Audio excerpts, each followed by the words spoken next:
Boa tarde a todos. Vamos dar início à nossa reunião do pré-natal de alto risco, hoje com a apresentação de um caso pelas doutoras Aline e Milena. Então, meninas, podem começar. Boa tarde, gente. Vou começar apresentando o caso clínico. Pode passar. Então, a paciente de 32 anos, era a quarta gestação dela, tinha 3 partos vaginais anteriores. Ela estava com 23 semanas e 3 dias pela DUM, que era compatível com a primeira ultrassom precoce. E ela realizava um pré-natal de alto risco em Contagem por uma hipertensão arterial crônica e um colo curto. E aí ela chegou na maternidade lá do Hospital das Clínicas, dia 21/10, para avaliar o ultrassom que ela fez no morfológico, que identificou o colo curto no dia 15/10. Além disso, tinha queixa de leves cólicas abdominais, de umas 2 semanas, mas sem perdas, movimentação fetal preservada. De história patológica pregressa, ela tinha uma hipertensão arterial crônica, né, diagnosticada nessa gestação, e sem alergia, sem cirurgias, e estava em uso de AS, carbonato de cálcio, materna e ultragestan, que ela já fazia uso de 200 miligramas mid à noite. E de história ginecológica obstétrica, o primeiro parto vaginal foi em 2012, com 40 semanas e 3 dias, pré-natal de risco habitual. O segundo parto foi em 2018, com 38 semanas, e aí teve pré-eclâmpsia. E o terceiro parto foi em 2019, com 38 semanas e 3 dias, pré-natal de risco habitual. Então, todos eles partos termos, né? Nenhum parto prematuro. De exames complementares, o ultrassom que ela tinha levado para ser reavaliado era esse do dia 15/10, que ela estava com 22 semanas e 4 dias, um percentil do peso de 17, a placenta corporal posterior, líquido normal e morfológico sem alterações. A única alteração identificada foi o colo de 14 milímetros com protrusão de membranas. E o exame físico, dinâmica uterina ausente, o colo, orifício externo era pérvio interno fechado e os dados vitais estavam normais. Aí foi realizada uma nova ultrassonografia pelo Dr. Mário, que identificou o colo de 7 milímetros com a bolsa herniada pelo canal e um sludge, que ainda não tinha sido identificado. Aí essa é a imagem do sludge identificado nesse ultrassom e o colo do útero aí bem pequenininho. E a bolsa herniada no canal. Aí a conduta foi internar para poder fazer a cerclagem, né, programar a cerclagem e já iniciar a antibiótico terapia venosa para o SLUD, que é a clindamicina, 600 miligramas de 8 em 8 horas, e a cefazolina, 1 grama de 8 em 8 horas também. Aí ela foi submetida à cerclagem no dia 23/10, né, então 2 dias depois do dia que ela chegou, e foi passada a sonda vesical de demora no orifício externo, insuflar do balonete para poder afastar a bolsa, já que ela já estava protrusa no canal. Aí tem um vídeo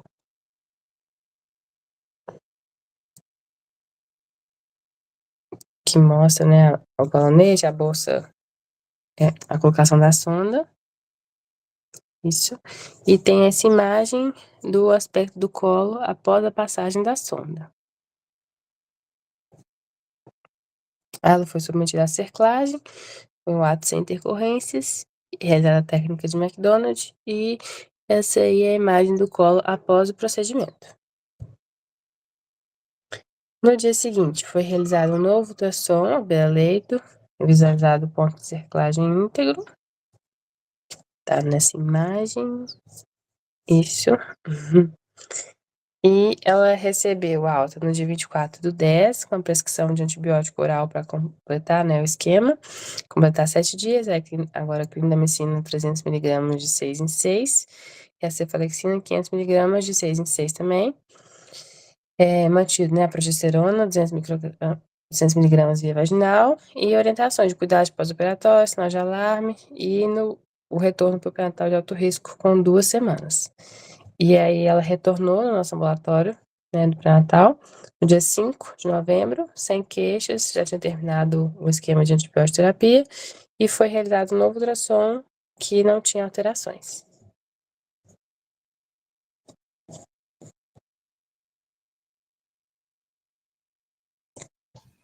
Tá sem som, Milena?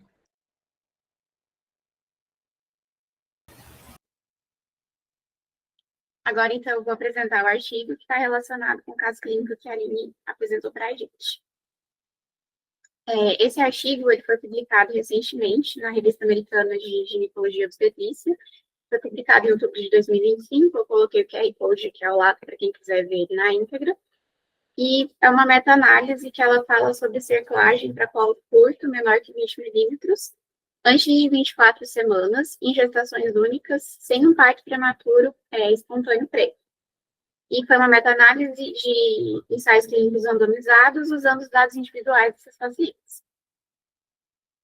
Atualmente, a cerclagem ela é recomendada em gestações únicas, com histórico de parto prematuro espontâneo e com comprimento do colo menor que 25 milímetros, na ultrassonografia transvaginal do segundo trimestre. Essa recomendação ela é feita pelas principais diretrizes e associações médicas.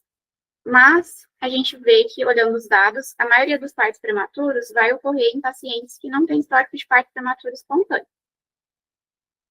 Então, atualmente, tem se buscado estratégias para que a gente possa reduzir essas taxas de parto prematuro, como a paciente do nosso caso, que ela não tinha um histórico de parto prematuro, mas ela tinha um colo bastante curto.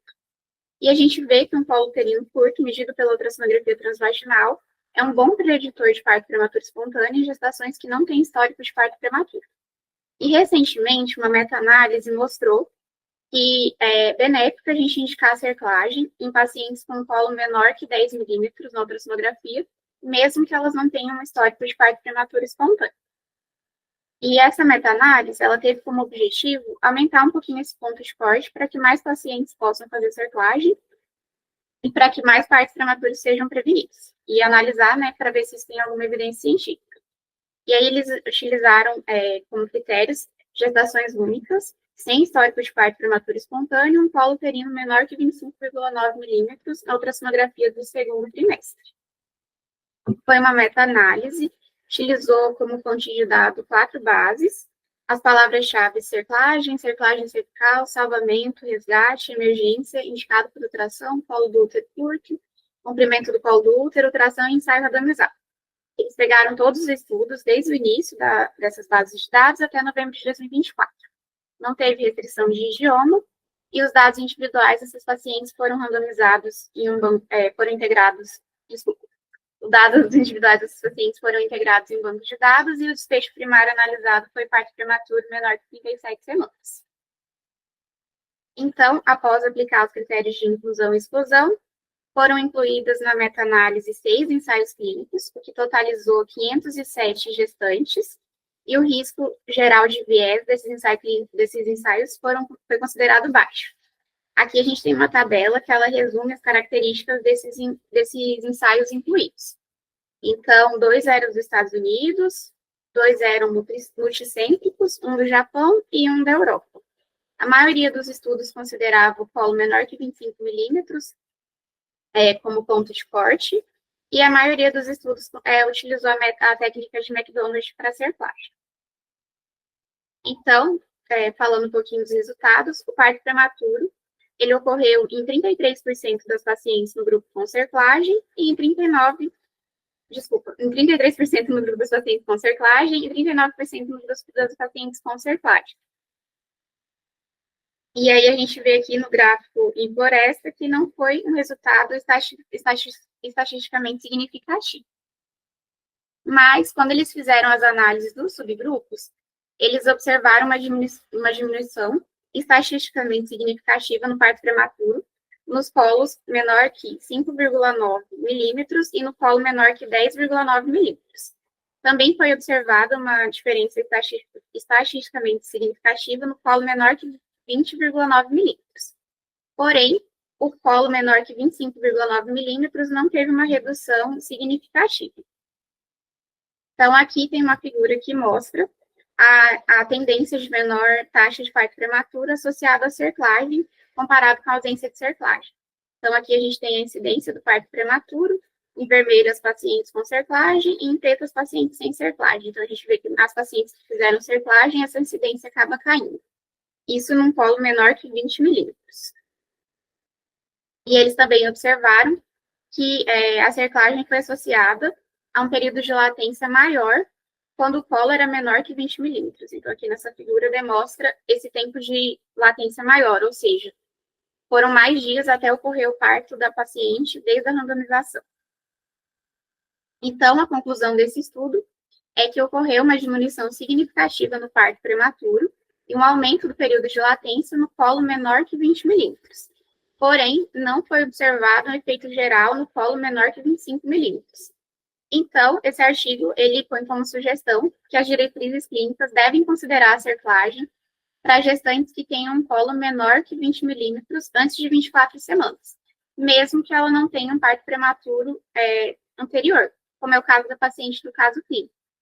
E ele também conclui que mais pesquisas são necessárias para observar essa interação entre cerclagem e parto prematuro, para que a gente possa tomar essa conduta baseada em evidências.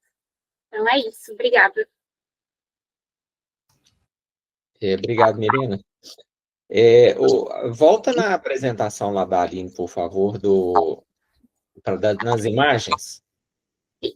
Só porque eu acho que, para vocês entenderem melhor, pode passar um pouquinho para frente. Aquela que tem o balão. Isso aqui? Mostra aqui onde está o balão, Milena. Aqui, ó, é bem no meio, aqui, ó, é só essa sondinha. Isso. É porque essa é uma imagem de ultrassom via abdominal. Então, aqui, ao lado do balão tem uma membraninha. Aqui, ó. Aqui, exatamente. O balão, ele levanta a membrana, ele está empurrando a membrana.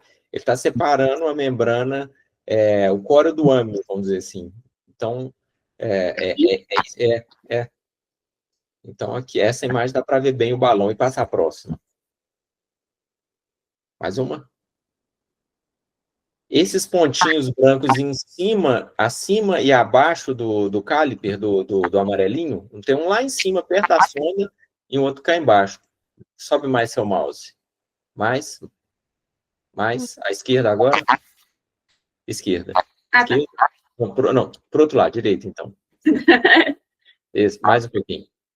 Mais um pouquinho, Aí é o ponto. Aí é o lugar exato onde o ponto da cerclagem está passando. Tem em cima e tem embaixo. Estou mostrando que a cerclagem está realmente...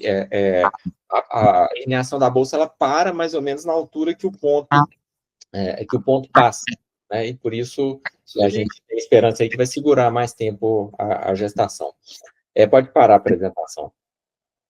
Mas o caso foi só para ilustrar. Né? Mas o artigo foi um artigo que saiu agora, e o que o protocolo do American College fala?